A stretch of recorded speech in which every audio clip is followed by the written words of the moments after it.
Excuse me, sorry to bother you. Are you David, the guide from City Walks? Yes, that's me.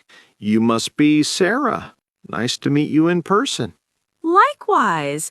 Thanks so much for agreeing to speak with me for my article. My pleasure. I love talking about this city.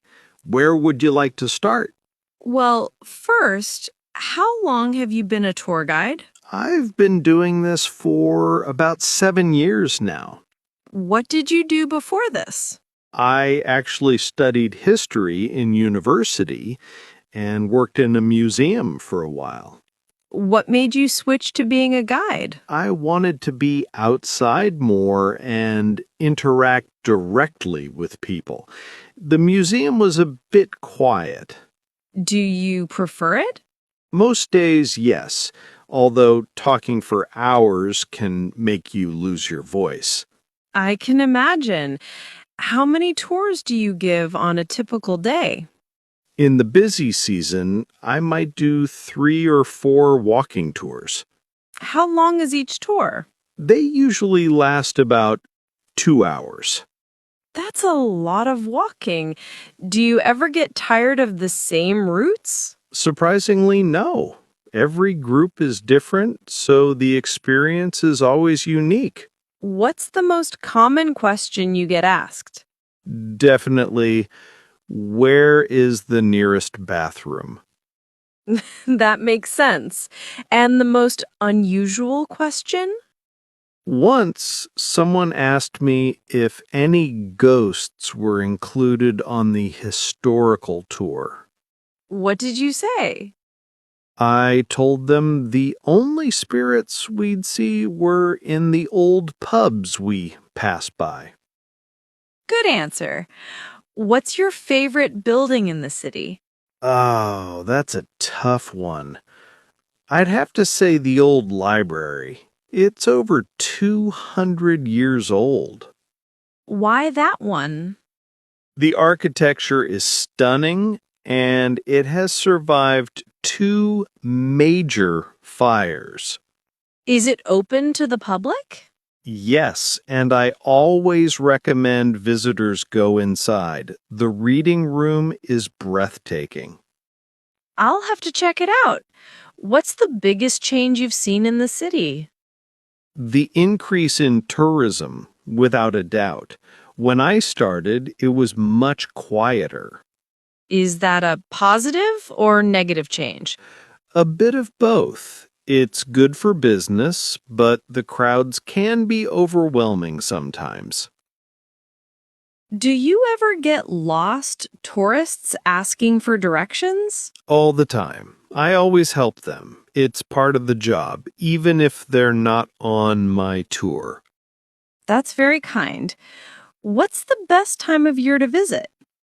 Late spring or early autumn. The weather is mild and it's less crowded. What about the summer? It's very hot and packed with tourists. I don't recommend it unless you love queues. Good to know. How many people are usually in a tour group?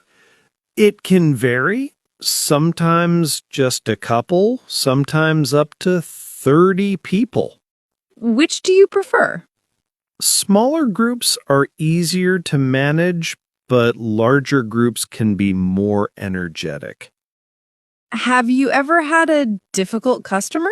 Occasionally, usually someone who argues about historical facts.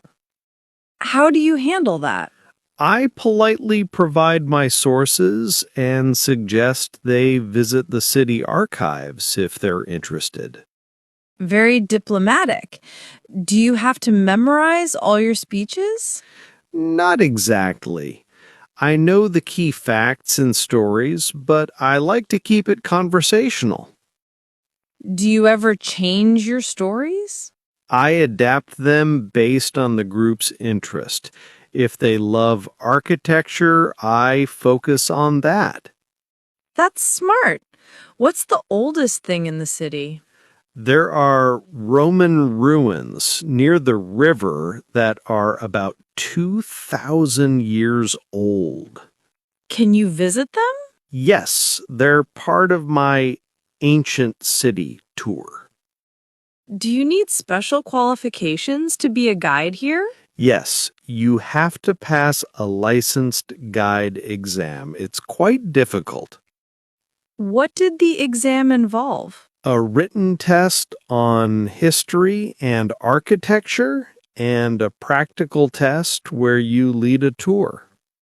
How long did you study for it? Almost 6 months. I had to learn hundreds of dates and names. That's impressive. Do you ever do tours in other languages? Only in English. I wish I was fluent in another language, but I'm not. What language would you like to learn? Probably Spanish, as we get many visitors from South America. Do you get many questions about modern life in the city? Yes, people often ask about the best places to eat or where the locals go. What do you recommend? I always suggest the small cafes away from the main squares. The food is better and cheaper. What's your favorite local dish? Definitely the lamb stew. It's a traditional recipe. Is it spicy? Not at all. It's very hearty and flavorful. Do you ever get tired of talking? Laughs. By the end of the day, yes. I usually have a quiet evening to recharge. What do you do to relax? I go for long walks in the countryside where I don't have to talk to anyone. The opposite of your job. Do you have a family? I'm married with 2 young children. Do they ever come on your tours? Sometimes on weekends.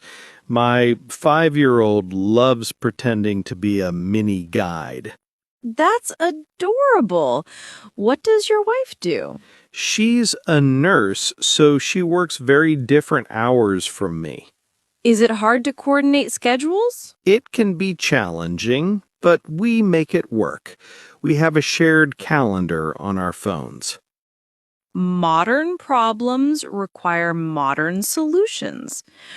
What's the best part of your job? Meeting people from all over the world. I've learned so much from my guests. And the worst part?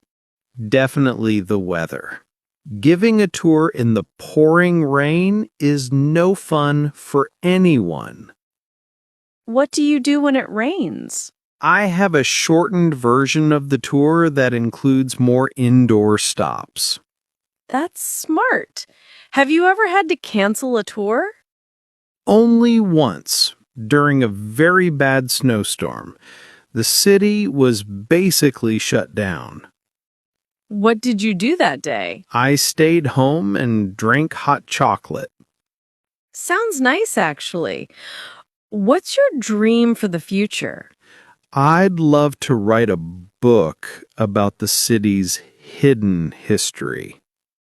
That's a wonderful idea. Would it be for tourists or for locals? For everyone, but especially for people who think they know the city well. I'd read it. Well, David, this has been incredibly helpful. Thank you so much for your time. You're very welcome. It was my pleasure. Let me know if you need any more information for your article. I will. And maybe I'll join one of your tours soon to see you in action. Please do. I'll give you the friends and family discount. Thank you.